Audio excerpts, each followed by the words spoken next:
This is Bruges, once one of the wealthiest cities in Europe and still world famous for its architectural beauty. Here, England's Caxton studied printing as a young man.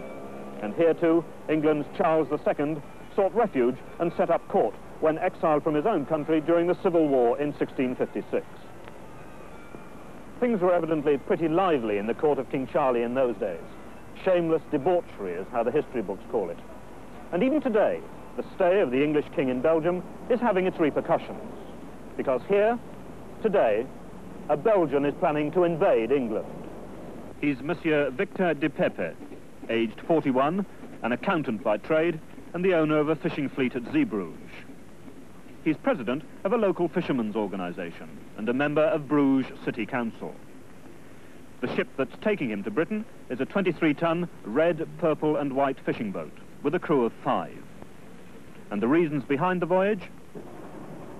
Well, the late King Charles II enjoyed here during 4 years hospitality, and he left 2 charters, 1 charter to fish in the territorial waters of England and 1 charter for the territorial waters of Scotland.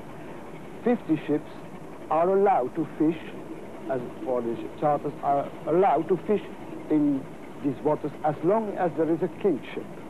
How did you find out about this? Well, 4 years ago I bought some weeklies, the London Illustrated News, very old books, bound together, and I read there a little article about the exile of King Charles II. And as my whole life is just as a turning table around fish, I saw fisheries privileges, and as town councillor and as president of a fisheries organization, I found this very interesting. Now, what are you going to do about all this? I wrote to Her Majesty the Queen and asked her about the validity of these charters.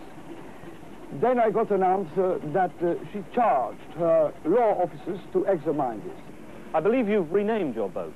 Yes, I called the ship King Charles II, because these charters are granted by the late King Charles II, and I called the whole of my operation King Charles II.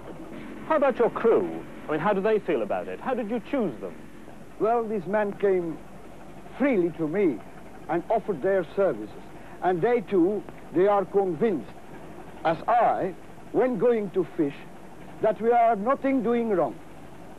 Don't you think the British fishermen are going to be a bit upset if you go and fish in their territorial waters?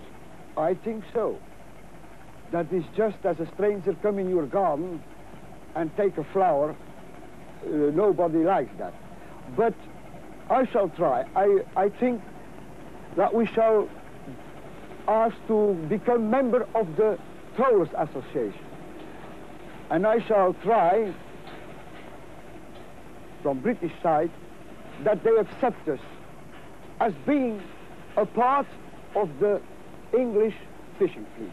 That they not envisage us as strangers. That is, of course, a difficult problem. Now, you're the owner of a fishing fleet.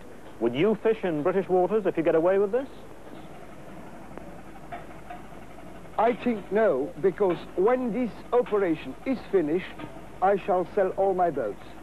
Because I want to prove that I did not do this operation for my own interest, but for the interest of my fisher people here in Belgium, in Seaford. Before leaving, I shall cable a telegram to Her Majesty the Queen, Elizabeth II, and I shall send a cable to the Admiralty, so that they are in the possibility to find me. I do not like to come as a pirate. That's not my intention. I am a British-minded man from heart, and I'm coming as a friend.